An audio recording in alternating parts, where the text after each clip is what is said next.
हाँ जी, तो चलिए, गुड आफ्टरनून एवरीवन। तो अभी जैसे थोड़ी देर पहले एग्ज़ाम हुआ टेस्ट सीरीज़ 5 का। ठीक है, जैसे दिख रहा है बोर्ड के ऊपर टेस्ट सीरीज़ 5। तो मैथमेटिक्स पोर्शन यहाँ पे डिस्कस करेंगे। तो चलिए स्टार्ट करते हैं मैथमेटिक पोर्शन आपका। चलिए ठीक है, एक काम करते हैं ना मैम, लास्ट से करते हैं स्टार्ट, है ना। लास्ट से करते हैं क्योंकि लास्ट वाले क्वेश्चन फिर रह ही जाते हैं। ठीक है, लास्ट से करते हैं स्टार्ट। कहाँ से स्टार्ट? तो कोई नहीं, कोई दिक्कत नहीं है। लास्ट वाले कहाँ से करें? यहाँ से लास्ट से 80 तक है लास्ट। ठीक है, ये सारे क्वेश्चन हैं आज डिस्कस हो जाएंगे आज। Very good. ये पीछे और बढ़िया की चले गए बस। बस यही है। हाँ, यहाँ से स्टार्ट करते हैं। आज क्वेश्चन नंबर 80 से स्टार्ट करते हैं लास्ट। ठीक है, तो क्या बोला है इस क्वेश्चन में? बोलते order of the equation. Equation कैसी है आपके पास, जरा देखते हैं। ये लिखा हुआ है x cube y upon D x, ठीक है, प्लस का y is equal to 0। Order check करना है, ऑर्डर भाई, ऑर्डर पूछ रहा है इसने, ऑर्डर। ठीक है, ऑर्डर यानी कितनी बार इसको डिफरेंशिएट करा है। हाँ जी भाई, कितनी बार डिफरेंशिएट करा है? 3 बार। तो इसका आंसर भी क्या हो जाएगा? ऑर्डर इसका 3 हो जाएगा। Very good. ठीक है, नेक्स्ट अब ऐसे करेंगे ना, ये ऐसे, हाँ पीछे। Very good. बोलते first fundamental theorem of the calculus किससे रिलेट करती है? First fundamental theorem of calculus पूछा है इसने। ठीक है, किससे रिलेट करती है आपसे? ये derivative and integral, derivative and integral इससे आपकी रिलेट करती है। शायद मैंने लिखवाया भी है ये चीजें। ठीक है, अब बात पड़ गई है, चलो। वेरी गुड, अच्छा क्वेश्चन है। बोलते ऑर्डर कितना है पार्शियली पीडीई यानी पार्शियल डिफरेंशियल इक्वेशन का? ये है आपके पास ऐसे करके, अगर नहीं पढ़ा जा रहा है तो ये ऐसे करके है, which is equal to 0। Order कितना है? ऑर्डर यानी डिफरेंशिएट कितनी बार करा है इसको। तो भाई कितनी बार डिफरेंशिएट करा है? 2 दिख रहा है इसका, ये 2 बार इसको डिफरेंशिएट करा है। Very good. नेक्स्ट आपका 77 क्या बोल रहा है कि a is equal to b, है ना। ये कंडीशंस लिखवाई हुई थी कि बी स्क्वायर माइनस का 4ac अगर 0 के इक्वल हो तो क्या होता है? ये पैराबोला होता है। ठीक है, क्या होता है? ये पैराबोला होता है। तो रख के देखो, b की वैल्यू कितनी है? 4, 4 4 द 16 माइनस का 4, a की वैल्यू कितनी रखी हुई है? 1 मल्टीप्लाई 4, 4 मल्टीप्लाई 4 यानी 16 माइनस का 16 0 के इक्वल आ रहा है। तो भाई कैसा है ये? सी ऑप्शन, पैराबोला है ये। Very good. ठीक है, नेक्स्ट ये लिखा हुआ है कि y is equal to c x square is a, क्या है ये? इज अ, क्या है ये भाई? बताओ क्या है ये? जर्नल सोल्यूशन है ये आपका। क्या है? Journal solution. ठीक है, अगर इसमें c नहीं होता तो क्या था? ये पर्टिकुलर सोल्यूशन था आपका। ठीक है, जर्नल सोल्यूशन में कांस्टेंट होता है और उसमें क्या होता है? कांस्टेंट नहीं होता पर्टिकुलर सोल्यूशन में। सिंपल सा आंसर है। ठीक है, नेक्स्ट। Very good. देखो, कभी मजाक में मूड में हुआ एग्जामिनर तो इस तरीके के क्वेश्चन भी बनते हैं, है ना। और ये इनको लाइटली लेते हैं इन क्वेश्चंस को। क्या लिखा है कि integration e raise to power minus का एक्स और साइन डी एक्स। बोलते हैं इसको किस मेथड से सॉल्व करेंगे? ये नहीं पूछा है कि आंसर, कि इसका आंसर क्या होगा। इसको पूछा है कि किस मेथड से सॉल्व करेंगे। हाँ जी, बड़े सारे बच्चे इसको किसे करेंगे? By partial fraction? जी नहीं, इंटीग्रेशन बाय पार्ट से। क्या होता है? आई लेट वाला, है ना। आई लेट वाला फॉर्मूला जाता है। देखो यहाँ सॉल्व, इसको बोलते हैं इंटीग्रेशन बाय पार्ट से। ठीक है, नेक्स्ट आपका, मैडम ये पढ़ा तो नहीं जा रहा है लेकिन पैराबोला पूछा है। मैंने अभी बताया थोड़ी देर पहले पैराबोला क्या होता है। बी स्क्वायर माइनस का 4ac is equal to 0। Parabola पूछा हुआ ना, तो पैराबोला ये है आपके पास, बी स्क्वायर माइनस का 4ac, ये पैराबोला है आपके पास। Very good. ये एक ही जैसा क्वेश्चन आ गया था लेकिन फिर भी करना तो जरूरी था। Very good. वर्डिंग फॉर्म में first order partial differential equation contain, भाई एक बार ऑर्डर है तो उसको, फर्स्ट ऑर्डर है तो उसमें क्या होगा आपके पास? First, only first partial derivative, है ना। एक ऑर्डर है तो एक बार ही क्या करेंगे? उसको डिफरेंशिएट करेंगे पार्शियली। ठीक है, नेक्स्ट क्या है आपके पास? ये अगर नोट करना होगा, total differential equation must be satisfied, ये है नीचे ये वाला, यानी ये curl P upon curl y which is equal to curl Q upon curl x। ये है आपके पास, ये नोट करना होगा तो नोट कर लेना, इंपॉर्टेंट है ये चीज ये। ठीक है, वेरी गुड। कैसी है ये? D Y upon D X plus का P Y is equal to Q. क्या था ये भाई, क्या था ये? Linear differential equation. क्या थी ये? Linear differential equation. अच्छा, विद रिस्पेक्ट टू किसके है ये? विद रिस्पेक्ट टू किसके है सर? एक्स के विद रिस्पेक्ट टू है शायद, है ना, विद रिस्पेक्ट टू एक्स से है। Very good. नेक्स्ट लॉ जी, ये वही पूछ लिया कि ये किसके विद रिस्पेक्ट टू है, किसके विद रिस्पेक्ट है। तो भाई देखो, ये पीछे ये लिखी ना, P D Y upon D X plus का P Y is equal to Q, ये लिखवाई ना आपने पीछे डिफरेंशियल इक्वेशन।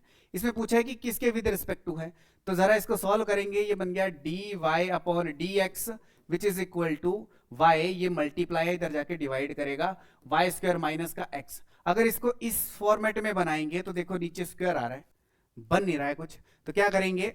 देखो अगर इसको तोड़ेंगे भी तब भी नहीं टूटेगा, तो क्या करो, इसको उल्टा कर दो, यानी d x upon d y which is equal to y square minus का एक्स अपॉन वाई। तो क्या बन गया ये? वाई माइनस का एक्स वाई।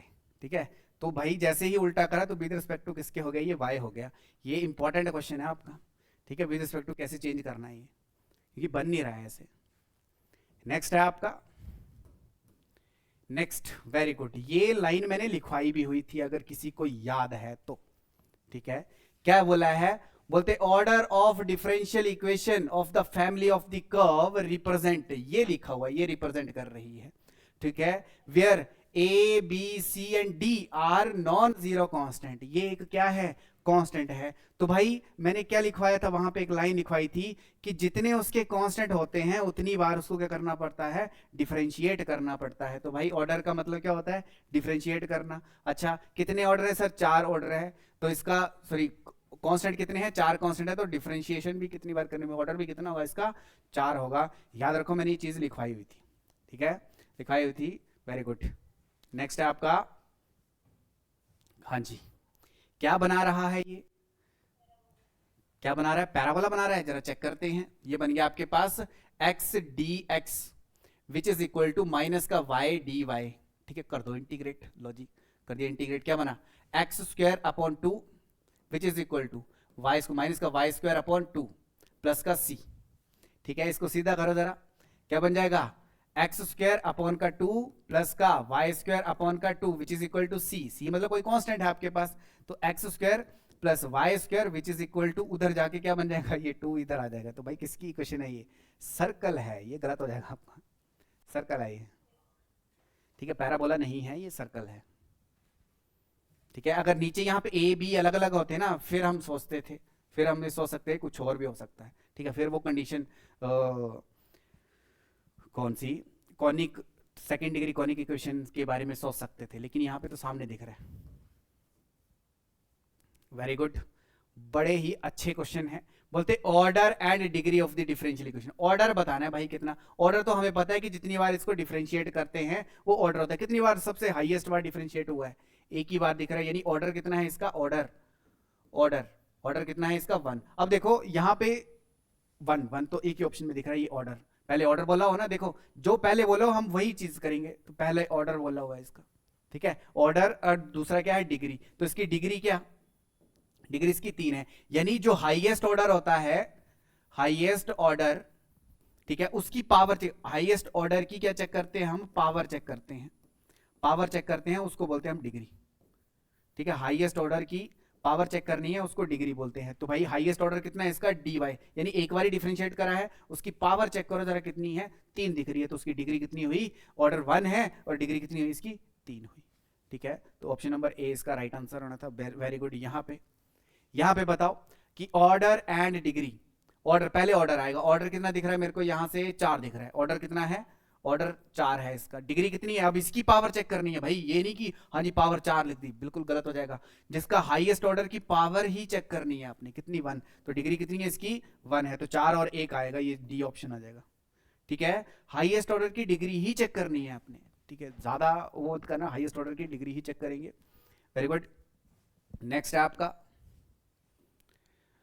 हाँ देखो ऑर्डर एंड डिग्री के ये क्वेश्चन क्या बनाएगा, देखो डिग्री चेक करनी है इसकी, डिग्री कितनी होगी। मैंने एक चीज बताई थी कि अगर ये लिखा हुआ है कि किसी भी हमारे ट्रिग्नोमेट्रिक टेबल का एंगल है, यानी किसी का एंगल में अगर डिफरेंशिएशन दिख रही है तो उसके अलावा कहीं और नहीं दिखनी चाहिए। समझा रही बात, क्या बोला मैंने कि किसी के एंगल में डेरिवेटिव आपको दिख रहा है तब तो सही बात है, अगर उसके अलावा कहीं और दिख रहा है तो डिग्री क्या होती है आपकी, नॉट डिफाइंड होती है। डिग्री क्या होती है, नॉट डिफाइंड। बात को दोबारा नोट करिए कि देखो साइन एक्स है ना, sine d Y upon D x, इसका एंगल है ये, ठीक है। अगर ये यहीं तक होता y इज इक्वल टू ये है ना, तब इसकी डिग्री कितनी होनी थी, इसकी पावर चेक करो, इसकी डिग्री 1 होनी थी, इसकी डिग्री कितनी होनी थी, 1 होनी थी। लेकिन इसके अलावा कहीं और भी दिख रहा है, ये देखो d Y upon D x और भी दिख रहा है कहीं पे, यानी d Y upon D x कहीं और भी दिख रहा है, तब इसकी डिग्री क्या होगी, नॉट डिफाइंड। क्या होगी आपकी, not defined. Degree can not be determined, not defined degree, ठीक है। इस तरीके के क्वेश्चन और भी हैं, ये देखो। अब बताओ जरा डिग्री कितनी होगी इसकी, तभी मैंने ये वाला कॉन्सेप्ट अच्छे से पकड़ा हुआ क्वेश्चन को, इनको कि ये वाला देखो कितनी है, इसमें एंगल दिख रहा है, एंगल में मतलब किसी के भी ट्रिग्नोमेट्री का एंगल दिख रहा है, चल ट्रिग्नोमेट्री लॉगरिथम में वो एंगल में होना चाहिए, एंगल दिख रहा है, अब बस एंगल के अलावा कहीं और नहीं दिखना चाहिए, तो कहीं और भाई ये देखो 2-3 बार है, तो इसकी भी डिग्री नॉट डिफाइंड, यानी none of this, not defined degree है इसकी, नॉट डिफाइंड, ठीक है, नॉट डिफाइंड डिग्री है। समझ आई कैसे नॉट डिफाइंड कब हुई, एंगल के अलावा कहीं और नहीं दिखना चाहिए, फिर एक बार एंगल में दिख गया, कहीं और दिख गया तो नॉट डिफाइंड, अगर कहीं और नहीं है तो वही डिग्री होती है इसकी, ठीक है। ये देखो इसका बताओ जरा, ऑर्डर पूछा है इसका, ऑर्डर पूछा है, याद रखना ऑर्डर पूछा है, ऑर्डर मतलब डिफरेंशिएट कितनी बार करा है इसको, तो ऑर्डर तो आसान है, 4 दिख रहा है मेरे को यहाँ से, ये 4 आंसर। हाँ जी वेरी गुड, हाँ जी इसका बताओ क्या होगा आपके पास। बोलते डिग्री पूछी है, डिग्री पूछी है, मैंने बोला साइन एक्स, ये देखो फिर से साइन एक्स आ गया, ठीक है, इसके अलावा कहीं और नहीं दिखना चाहिए, बिल्कुल 3-4 बार दिख रहा है, तो क्या होगा, नॉट डिफाइंड होगा इसका, नॉट डिफाइंड, ये लिख रहा है नॉट डिफाइंड, डी आंसर, ठीक है। अच्छे क्वेश्चन है ये। नेक्स्ट आपका आ गया, वेरी गुड, क्या बनाएगा ये, क्या आंसर है इसका, क्या बनेगा, ये बन गया x D x is equal to d y, तो कितना बन गया, एक्स स्क्वायर अपॉन का 2 बन गया, और which is equal to y बन गया, स्क्वायर दिख रहा है और 2 वेरिएबल है, क्या है ये एक्चुअल में क्या है, ये पैराबोला है, पैराबोला दिख रहा है, ओ भाई ये देखो एक्स स्क्वायर और कहीं लीनियर चल रहा है, ये पैराबोला है, ये आपके पास पैराबोला कहीं ऑप्शन में है जी, नहीं है तो कुछ नहीं है, नन ऑफ दीज आंसर है इसका, नन ऑफ दीज आंसर है इसका, none of these answer, parabola ये देखो, पैराबोला 4ax दिख रहा है, स्क्वायर दिखा फिर एक लीनियर मतलब एक पावर 1 दिखी है ना, तो पैराबोला है ये, तो फैमिली पहचान लो इनकी। सोल्यूशन, तो सोल्यूशन कितने बनेंगे, सोल्यूशन ये बन गया d Y upon D x which is equal to e raise to power x plus का 1, एक्स प्लस का वाई है ये, ठीक है। तो इसको लिख सकते हैं e raise to power x और e raise to power y लिख सकते हैं, ठीक है। D Y upon D x वो करो, इसको अलग अलग करो, क्या बन जाएगा, e raise to power x को इधर ही रहने दो, वाई को इधर ले आओ, ठीक है। तो ये बन जाएगा इधर जाके 1 upon e raise to power y, और डी वाई इधर ही रहा, और ये उधर चला गया, e raise to power x और डी एक्स कर दो इंटीग्रेट, ये इंटीग्रेट करेंगे फिर क्या आ जाएगा आपके पास एक, ठीक है, इंटीग्रेट करेंगे, क्या निकालना है, सोल्यूशन निकालना है, अरे भाई सोल्यूशन निकालना है, ये थोड़ा करेंगे, डिफरेंशियल इक्वेशन थोड़ा बनानी है, सोल्यूशन बनाना है, ओहो ये नहीं करेंगे। सोल्यूशन में क्या होगा आपका, सॉल्यूशन में क्या होगा आपका, है ना, ये D Y upon D X plus का P Q is sorry P Y is equal to Q, ये बना आपके पास। यहां से आप निकालेंगे इंटीग्रेटिंग फैक्टर, भाई क्या होता है integrating factor, e raise to power integration p of d x, ठीक है। इंटीग्रेटिंग के बाद सोल्यूशन क्या निकलता है इसका, सोल्यूशन क्या निकलता है आपके पास कि इंटीग्रेटिंग फैक्टर और मल्टीप्लाई आपका पी हो जाएगा which is equal to integration Q into आपका इंटीग्रेटिंग फैक्टर प्लस का सी, ये होगा आपके पास सोल्यूशन, ठीक है। ये सोल्यूशन होगा, सॉल्व कर लेना इंटीग्रेटिंग फैक्टर यहां पे, इसका आंसर आपके पास, इसका आंसर है इधर मैंने सॉल्व करा है, इसका आंसर है माइनस का, कहाँ गया, हाँ जी बी ऑप्शन है इसका, बी ऑप्शन इसका आंसर है। ठीक है, ये इंटीग्रेटिंग फैक्टर, कभी पता लगे कि ये क्वेश्चन ही पूछ लिया कि इंटीग्रेटिंग फैक्टर क्या होगा, तो फॉर्मूला रख लो E raise to power P X, अगर इस फॉर्मेट में है, ये कुछ नहीं है, ये माइनस नहीं है, ये वाई है इसके साथ। ठीक है, ये वाला, तो ये इसका सोल्यूशन बनेगा इसका। नेक्स्ट, वाह वेरी गुड, कैसी इक्वेशन है ये चलती रही है सर, ये इरेशनल, ये 6th क्लास का, 6 छोड़ो, ये टैट में क्वेश्चन इस तरीके पूछा है, तो आप अपने थोड़ा बेसिक से बाहर ना जाएं, इसलिए क्वेश्चन भी था कि कैसा है, इरेशनल नंबर है। ठीक है, नॉन टर्मिनेटिंग नंबर है, नॉन टर्मिनेटिंग नंबर है ये, तो क्या हुआ, ये इरेशनल नंबर है। ठीक है, रैशनल नंबर क्या होता है आपके पास, पी वाई क्यू की फॉर्म में होते हैं, लेकिन q does not equal to 0। Whole number क्या होते हैं, जो 0 से स्टार्ट, 0 1 2 3। ठीक है, इंटीजर क्या होते हैं आपके पास, 0 +- 1 +- 2, है ना, ये सारे के सारे। ठीक है, बाकी को पता है। नेक्स्ट आपका, वेरी गुड, फॉर्मूला मैंने लिखवाया था, जब इंटीग्रेशन -a to a है, f of x है, तो f of x dx है। ये चीज डिपेंड करती है अगर फंक्शन आपके पास ओड है, अगर आपके पास फंक्शन ओड है, function f of x is odd, तो भाई इंटीग्रेशन 0 to a कितना बन जाएगा, ये पूरा का पूरा integration -a to a f of x is equal to किसके इक्वल बन जाता है, 0 के इक्वल बन जाता है। अगर ये f of x कैसा है आपका, इवन है, तो भाई क्या बन जाता है आपके पास, वेरी गुड, ये लिखा तो है 2 × 0 to a f of x और dx, ये बन जाता है आपके पास। ठीक है, तो इवन की फॉर्म है ये, कौन सा फॉर्मेट है, इवन का फॉर्मेट है, यानी फंक्शन कैसा है आपके पास, इवन। ऑड होता है तो 0 बन जाता है डायरेक्टली, ये थोड़ा सा ध्यान दीजिएगा इस क्वेश्चन के ऊपर। ठीक है, प्रॉपर्टी है ये, प्रॉपर्टी से क्वेश्चन आया है। अच्छा सर, ऑड इवन कैसे चेक करेंगे, ऑड क्या होता है आपके पास, ऑड फंक्शन क्या होता है आपके पास, कि f ऑफ x में आप माइनस मल्टीप्लाई करो, अगर f ऑफ x माइनस का आ जाए तब कैसा होता है, ये ऑड होता है। फिर f ऑफ -x में -x पुट करो, और अगर f ऑफ x ही आ जाए तब कैसा होता है आपके पास, ये इवन होता है। तो इवन और ऑड का भी पता होना चाहिए क्या चीज़ है ना, पता लगे, ये सारा पता कर लिया, इवन ऑड का पता ही। ठीक है, तो नेक्स्ट 57, देखो यहां पे मैं 2 चीजें लिखवाता हूं। ठीक है, ये जितने भी पैराबोला अंडर जो भी आपके एरिया बाउंडेड रीजन है, ये सारे क्वेश्चन आपके निकल जाएंगे। देखो यहां पे एक चीज लिख लो, वेरी वेरी इंपॉर्टेंट।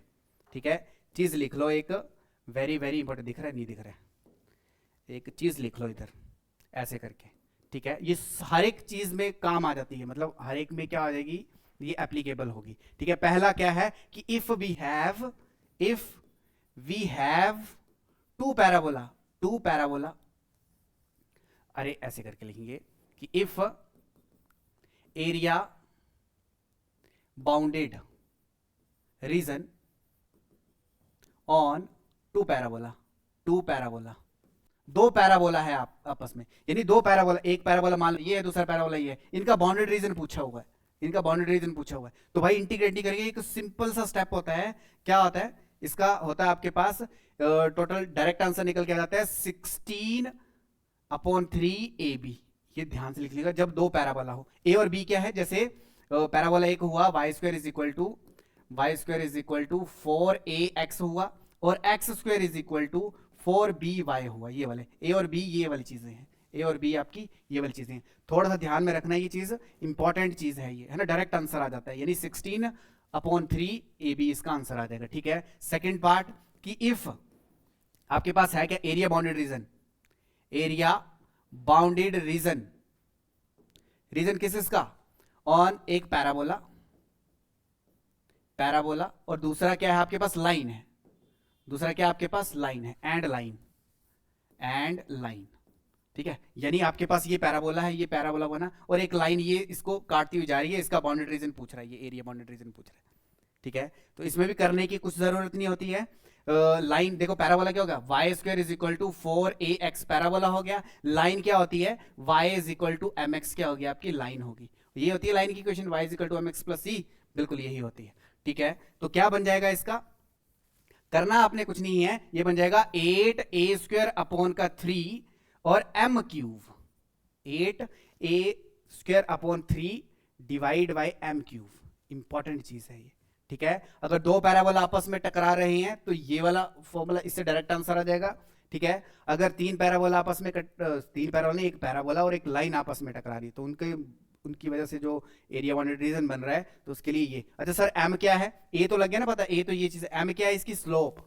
एम क्या है, इसकी स्लोप। एम इज स्लोप, ठीक है, ये वाली चीज। अच्छा ज्यादातर क्वेश्चन देखो यही तो है, पैराबोला, दो पैराबोला है आपके पास, 4ax और 4ay, तो कितना आंसर आएगा इसका, तो डायरेक्ट लिखा भी हुआ है, ये देखो 16/3 AB, ठीक है, 16/3 AB, ये ए बी यानी ए दोनों बाहर ही है ना, इकट्ठे ही है, ए की वैल्यू वही है और बी की वैल्यू वही, तो ए स्क्वायर बन गया, यानी डी इसका आंसर होगा यहाँ पे आपके पास, ठीक है, इसका डी आंसर होगा। अच्छा ये दो चीजें होगी, अब एक लिख लिया, ये लिख लिया, तो मैं एक और दो चीजें और लिखवानी है, एक लेटस रेक्टम से भी बनता है और एक लिप्स का भी होता है, ठीक है, ये चीज लिख लिया, तो एक चीज अभी और लिखवानी है। देखो नेक्स्ट आपका, नेक्स्ट दो पैराबोला हो गए आपके पास, फिर एक पैराबोला की एरिया बाउंडेड रीजन, किस किसका region, parabola y square is equal to 4ax, y square is equal to 4ax and latus rectum, latus rectum, ठीक है, लेटस रेक्टम का। अगर मान लो ये पैराबोला है आपका और इसकी लेटस रेक्टम का बाउंडेड रीजन पूछा हुआ है, यानी ये लेटस रेक्टम यही होती है ना, accord passing through focus, accord passing through focus को क्या बोलते हैं हम लोग, लेटस रेक्टम बोलते हैं, ठीक है। तो ये वाला एरिया बाउंडेड रीजन बना देगा आपके पास, है ना। तो क्या इसका आंसर क्या होगा आपके पास, डायरेक्ट रखो कि 8a² ये बन जाएगा आपके पास, इसका a मतलब इसका जो भी इसका जो a पॉइंट होता है, ठीक है। थर्ड आपका, ये चार लिखवाने थे, चारों से आंसर क्वेश्चन आता है, बाहर से कहीं नहीं आता। फिर दूसरा है area bounded reason, area bounded reason किसका, इलिप्स का, किसका, इलिप्स का, इलिप्स, इलिप्स का लिख लो ये चीजें। इलिप्स कैसी होती है, x² / a² प्लस का y² / v² is equal to 1, ये होती है इलिप्स भाई, यही होती है इलिप्स, ठीक है। तो इसका एरिया बाउंड्री रीजन क्या होगा, पाई ए बी होगा, ये पाई ए बी। बस ये चार चीजें याद कर लो, मजा लग कहीं बाहर से क्वेश्चन आ जाए, ठीक है। इसका आंसर बनाना, ये देखो पहले दो पैराबोला आपस में टकरा रहे हैं तो क्या होता है, ये देखो जरा, ये डी इसका आंसर है, यानी 16/3 AB ये होता है, 16/3 AB होता है, ए बी होता है। अच्छा इसमें ए की वैल्यू सर ए ही है और बी की वैल्यू भी ए ही है ना, तो क्या बन जाएगा, a² 16/3 a² बन जाएगा, लो जी answer, direct answer, area bounded region. Solve करने की जरूरत नहीं कि हाँ जी पहले ग्राफ बना लो फिर ऐसे करके पैराबोला बना लो, दूसरी लिख लो, डिफरेंशिएट करो, ओहो ऐसे थोड़ा कर रहे हैं हम लोग, बच्चों को थोड़ा पढ़ा रहे, ठीक है, नौकरी लेनी है।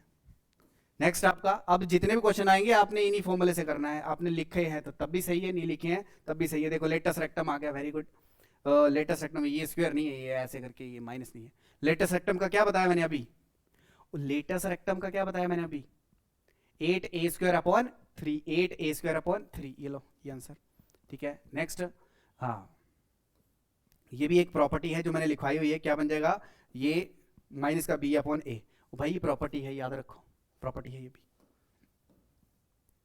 फिर very good, greatest integer function, यानी इंटीग्रल 0 to 4 ग्रेटेस्ट इंटीजर, ये ग्रेटेस्ट इंटीजर है, ब्रैकेट नहीं है ये, ग्रेटेस्ट इंटीजर में इसकी डिफरेंशिएशन पूछी हुई है, तो भाई x² / 2 नहीं होगी, ये मत गलती करना इसकी, है ना। तो क्या मैंने डायरेक्ट ट्रिक बताई हुई थी कि 0 + 1 + का 2 + का 3, यानी जहां तक गया है ना लास्ट वाली टर्म नहीं लेनी, क्योंकि ग्रेटेस्ट इंटीजर, ग्रेटेस्ट में वो वाली चीज नहीं आती। तो इनको ऐड कर दो, कितना बन जाएगा, ये 3 + 3 कितना, ये 6 आंसर, ये लिखा 6 आंसर। कुछ करना ही नहीं है इसमें, कॉन्सेप्ट पता है तो कुछ करना ही नहीं है, अगर कॉन्सेप्ट नहीं पता है तो बैठे रहो दिन भर, ठीक है, नहीं सॉल्व होगा। नेक्स्ट आपका, वेरी गुड, इसका उल है किधर गया, ये आपके पास, बिना पेन पेपर उठाए इसका आंसर करना है, बिना पेन पेपर उठाए। सर पावर ये देखो सेम है, यानी sin nx upon sin nx plus का cos nx, nx ही है ना, इंटीग्रेशन कहां से बोली थी, 0 to π/2 ही होनी चाहिए। आंसर क्या होता है, π/4, चाहे ये हो चाहे आपका cos हो, इधर cos raised to power n upon cos raised to power n plus का sin n, है ना, और इंटीग्रेशन बस 0 to π/2 होनी चाहिए, कितना होगा, π/4 आंसर होगा इसका, कुछ नहीं करना, कंसेप्ट π/4, ये डी आंसर है इसका, D answer. Next very good. Irrational बोला है, जीरो से 1 चलो तब क्या पूछा है, x आ जाएगा, प्लस इंटीग्रेशन कहां से 1 से 2 चलो तब क्या आ जाएगा, x² इंटीग्रेट करना है, आंसर इसका 17/6 आ जाएगा, 17/6 आ जाएगा। ठीक है, ये है आपके पास। Next integral, very good. इसका आंसर थोड़ा सा गलत कर लेंगे तुम लोग, मुझे पता सभी ने जीरो लगाया है, जीरो होगा नहीं, जीरो तब होगा जब x अकेला है, मोड लगा हुआ है तो भाई मोड में गलत होगा, मोड में क्या आंसर होगा, a² होगा आपके पास। ठीक है, a² होगा इसका आंसर, मुझे पता सभी ने जीरो लगाया है इसका आंसर। ठीक है, a² इसका आंसर है। नेक्स्ट आपका जल्दी जल्दी करते हैं, कितना बचा, not correct in the interval this differentiation, every integral function is bounded, बिल्कुल सही होता है। Every continuous function is integrable, बिल्कुल सही। कंटिन्यूस फंक्शन हैज प्रिमिटिव, ये इसका आ गया ना प्रिमिटिव, मैंने स्टार्टिंग में लिखवाया था, एंटी प्रिमिटिव वो प्रिमिटिव, डेरिवेटिव बोलते हैं इसको, डेरिवेटिव बोलते हैं इसको, ठीक है, डेरिवेटिव बोलते हैं इसको, तो भाई बिल्कुल सही। लेकिन डिसकंटिन्यूस की ना तो आपकी डिफरेंशिएशन होती है ना तो आपकी इंटीग्रेशन होती है, तो option number b is correct, मतलब नॉट करेक्ट पूछा होता ना, तो करेक्ट कौन, नॉट करेक्ट कौन सा, वो बी। ठीक है, इसमें रीमन इंटेग्रल ये बाउंडेड रीजन होता है आपके पास। ठीक है, फिर नेक्स्ट, हाँ साइन एक्स कुछ भी नहीं है सर, कॉज एक्स होती है, और 0 to इन्फिनिटी कहीं ना तो साइन में लाइक करता है ना तो कॉस में लाइक करता है, डज नॉट एग्जिस्ट, इसका आंसर था। ठीक है, नेक्स्ट, हाँ जी, याद हो तो एक फंक्शन जब भी e⁻x हो किसी भी पॉलिनोमियल या किसी के साथ ex दिखे और उसकी इंटीग्रेशन पूछी है, तो भाई एक चीज ध्यान में रखना, क्या होता है आपके पास, एक चीज लिखवाई हुई थी कि integration e⁻x f of x minus का f of derivative of x। ठीक है, तो क्या होगा आपके पास, क्या बन जाएगा dx, क्या होता है इंटीग्रेशन, क्या बन जाएगा ये f ऑफ x और e⁻f ऑफ x और dx प्लस c, ये बनता है आपके पास। तो इसमें बन जाएगा ये देखो e⁻x, ये x प्लस 2 है डिवाइड बाई x प्लस 3 का होल स्क्वायर है, इस 2 को मैं ऐसे लिख सकता हूं 3 माइनस का 1, 3 माइनस का 1। ठीक है, तो 3 माइनस 1 ये कट जाएगा, तो यही पावर बन जाएगी आपकी, ये लेनी, यही फॉर्मेट बन जाएगा। कौन सा आंसर सही होगा इसका, ये वाला डी आंसर इसका, e⁻x, बिल्कुल फंक्शन और साथ में उसका डेरिवेटिव, बिल्कुल। इसका बताओ जरा, f of 2 is equal to, ये थोड़ा सा, हाँ ये आंसर 2 इसका प्रॉपर्टी, ये भी एनसीईआरटी में।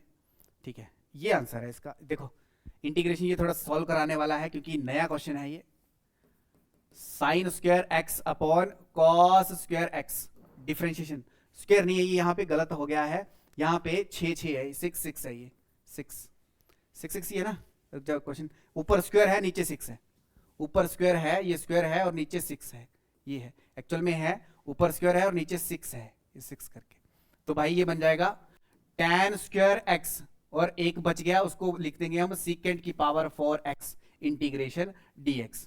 ठीक है, इंटीग्रेशन dx। आप एक काम करो, tan को, ये tan लिखा हो ना, उसको tan x को क्या पुट करो, t पुट करो, बिल्कुल t पुट करा है ना, क्या बन जाएगा secant square x dx which is equal to dt बन जाएगा, वैल्यू पुट करो, कितना बन जाएगा यहां से, ये बन जाएगा आपके पास, सीकेंट को tan पुट करा यानी tan t का स्क्वायर, और सीकेंट को इसको ऐसे लिख सकते हैं, एक सीकेंट स्क्वायर और एक सीकेंट स्क्वायर, 2 बार लिख सकते हैं। ठीक है, तो इसकी वैल्यू हम लिख सकते हैं 1 प्लस का tan स्क्वायर t लिख सकते हैं, तो 1 प्लस ये t, 1 प्लस tan, क्योंकि tan को हमने क्या पुट करा है, t पुट करा है, t का स्क्वायर, और सीकेंट dx किसकी, dt की वैल्यू, इसको जरा लिखो t स्क्वायर प्लस का t की पावर 4, इसको इंटीग्रेट करना है, तो भाई कितना बन जाएगा आपके पास, ये देखो t की पावर 3/3 प्लस का t की पावर 5/5 बन जाएगा, कितनी हाईएस्ट पावर है 5, और t क्या माना हमने, tan माना है। देखो पॉलिनोमियल ऑफ डिग्री कितना, 5 और किसका ही, tan की, तो ये डी आंसर हुआ इसका, सॉल्व नहीं करना था, बस डिग्री बतानी थी कि हाईएस्ट डिग्री इंटीग्रेट करने के बाद कितनी आ रही है और किस फंक्शन की आ रही है, tan की आ रही थी। ठीक है, ये थोड़ा सा ध्यान रखना इस क्वेश्चन के लिए। हाँ जी, कुछ नहीं है इसको, सर इसको आगे फेंकेंगे तो कितना बन जाएगा, सर ये बन जाएगा 100 इंटीग्रेशन 0 to पाई और साइन एक्स। अब भी अच्छा नहीं लग रहा है सर, क्योंकि उसके ऊपर नहीं ना अप्लाई होगी ये वाली चीज, क्या करेंगे इसका आधा करेंगे, 0 to आधा करा तो भाई 2 बाहर आ जाता है, 100 और मल्टीप्लाई 2, और कितना बन जाएगा साइन साइन एक्स, इंटीग्रेट कर दो cos x बन जाएगा, लिमिट अप्लाई कर दो 1 बच जाएगा, तो कितना बन जाएगा इसका आंसर, 200 आंसर बन जाएगा। ये 200 आंसर है भाई, अच्छा क्वेश्चन है, ये पेपर में आने वाला क्वेश्चन है। ठीक है, नेक्स्ट ये देखो, अब मैं ये दोबारा दोबारा नहीं कराने वाला। एक बाउंड्री, एक एरिया है और एक क्या है, यानी एक आपके पास पैराबोला है, पैराबोला है, दूसरा क्या आपके पास लाइन है। ठीक है, लाइन है, जरा अप्लाई करना दोनों की चीज और आंसर निकालना जरा इसका। ठीक है, 1/3 इसका आंसर आएगा, कितना, 1/3 इसका आंसर आएगा। मैं यहाँ पे टिक कर रहा हूँ, मैंने पीछे करवा दिया वही सारा ही। ठीक है, वेरी गुड। ये देखो वही क्वेश्चन आ गया जो अभी कराया था कि ई रेस्ट पावर एक्स कहीं भी दिखे, ये साइन एक्स माइनस का कॉस एक्स, तो भाई क्या होगा, ये फंक्शन है, ये इसका डेरिवेटिव है, ये बनेगा ना E raised power X F of X minus का एफ डैश ऑफ एक्स। तो क्या होता है E raised power X, integrate इसकी, E raised power X F of X, तो भाई ये फंक्शन है और ये इसका डेरिवेटिव, तो साइन के साथ होगा। अच्छा, वैल्यू पुट करनी है, इसका 0 आंसर आ जाएगा। Value upper limit lower limit put करनी, ये भी सेम कर लो इस क्वेश्चन को भी। देखो ये पैराबोला है और क्या है, एक लाइन है, पैराबोला और एक लाइन है, तो कितना बन जाएगा इसका आंसर बनेगा आपके पास 1/6, ये 1/6। ठीक है, 1/6 भाई कराए ना, ये दोनों चीजें लिख दी मैंने अभी थोड़ी देर पहले। तो एक आपका पैराबोला है और एक लाइन है। ठीक है, तो बनाओ जरा आंसर और इसका। ठीक है, तो ये थे आपके 40 के 40 क्वेश्चन जो कि हमने विद इन जितने भी मिनट हुए, है ना। तो बाकी जिनका मैंने छोड़ दिया ना, उनका कमेंट में ज़रा आंसर करना है सभी ने। ठीक है, और वो जो चीज़ें लिखवाई है वो लिख लेनी है और याद कर लेनी है पेपर तक। ठीक है, बाकी करते हैं कल। Okay, thank you.